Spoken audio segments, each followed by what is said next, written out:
quite cold out here, and it's nearly 2 o'clock in the afternoon. It's February something, 20, 21, 22.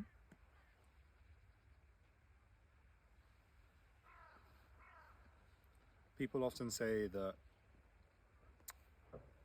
they don't like Sweden because of the winters, but when it's a day like this,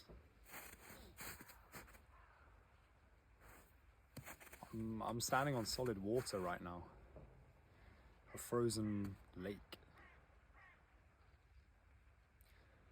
And Sweden is quite a harsh climate,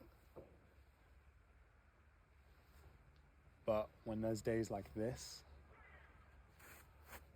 you kind of remember why you put up with it. And that's the duality of life. That's the interlinked nature of everything. That's the relationality between everything, because whilst winter every day is not like this, it's been a cold February. Even though not every day is like this, when the days like this come around, there are certain days in winter that make me love winter. But as I stand right now and I've got water in my shoe and I feel a little bit cold in my feet, I know that in 6 months' time, even less, I'm going to be standing in the water, up to my knees probably. And that's life. That's the duality of it. That's the relationality of it. Oh, bit of sun.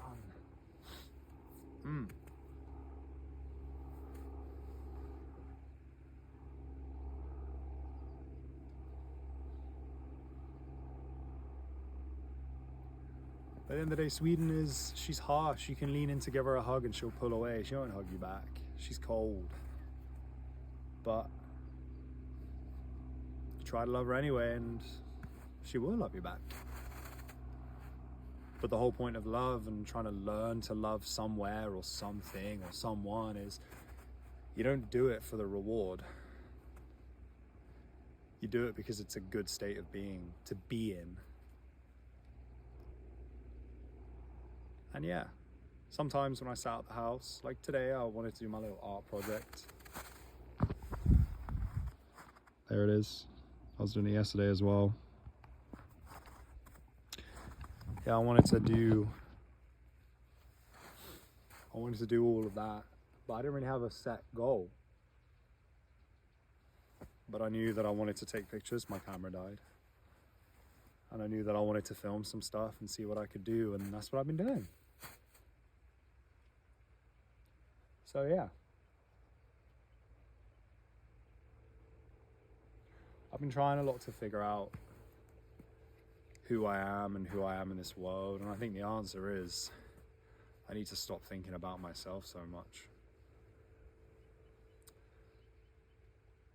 When I come out to something like this, like I realize this is obviously thick ice, but way out there, if I just kept going, I'd probably die. I'd just fall in and die, get hypothermia and die. And when I was going to bed yesterday, and I was thinking, oh damn, like, what if I fall in and die? That scared the shit out of me. But it's crazy, like, I'm just here, like on a Sunday afternoon. And if I just walk 100 meters that way, certain death would meet me. And I like being humbled like that. I think we think that life is really robust and hard to get rid of, which it is, of course, but at the same time, like, this is such a gift. Like, when I woke up yesterday and I checked the weather, I came out here, I shot, it was grey, awful, there were birds screeching, it was so dramatic. I'm so happy with the pictures I took. And then I woke up this morning and I saw this and I was like, we got to seize this.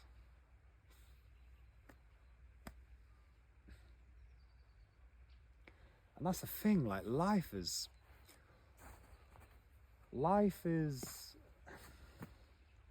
it's everything. You know, it can't even be one thing to one person. When the sun hits my face right now and it makes it so hard to see because the fucking light is reflecting off the ground, you know, it's probably damaging my retinas and stuff. It's just gorgeous. Like this country has a thing about it where it's so easy to hate because it's so remarkably unremarkable. But that's exactly what life is. Like when I'm watching like videos or YouTube essays or whatever, the things that usually I react to the most are things that just everyday people are doing. A child singing for his grandmother, a teacher being surprised with a birthday cake, you know, birthdays, music, like these are simple things. The weather, universal. I can talk to anyone about the weather because the weather exists everywhere. These unremarkable things are what makes life so remarkable.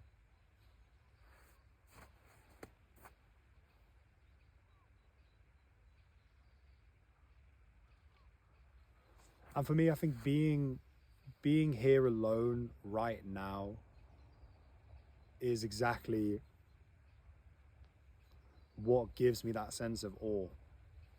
I think we need more awe in our lives, not just like, you know, I went to New York once and I was like, wow, everything's so big. And of course, I'm in awe of what we can make as humans.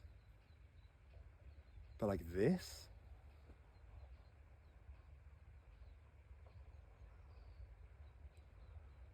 the chirping of the birds, the stillness of the ice. Sometimes there's these like ferries going from Erkera to Noshpori, I think. There's like these reverberations through the ice. These are that gives me awe. Nature gives me awe. And this isn't like a pro Sweden video. I love Sweden though. I am pro Sweden. But like, ice exists everywhere. You don't have to go to the Antarctic to find it. You don't have to go to Sweden to find it. Probably not England. But in the same way that I love the line of the trees, I love the blueness in the sky, I'm sure there's a blue sky somewhere else in the world right now and someone's sitting underneath it and they're like, wow, life. I think we need to feel small again. Not as individuals. I think as individuals we can box ourselves in and make ourselves feel small, but I think we need to, as a race maybe, understand that we're small. You want to talk about what makes you rich? I don't think rich exists over there. I don't think it exists up there. I think richness doesn't even exist in my future. There's no then.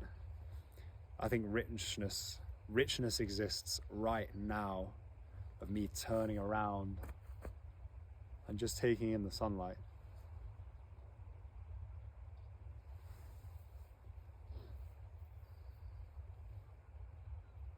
I think this is actually what being rich is. And of course, when you think about richness, you think about money and what money can buy. Money can't buy this. So even then, my word rich, maybe it's the wrong word.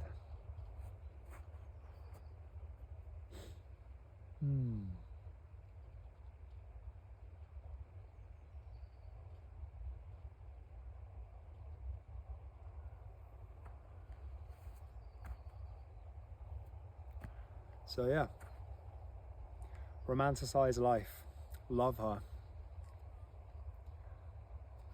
appreciate her, listen to her, or him, or they, them, it. I guess life is an inanimate thing. At the end of the day, love is about acquiring knowledge and then acting on it. Usually to acquire knowledge, you need to shut up and listen. And the more I shut up and the more I listen, the more I realize that there is a lot around me that I can learn from. So yeah, those are some Sunday thoughts. Yeah, take care of yourselves, take care of other people. My name is Joey. Bye bye.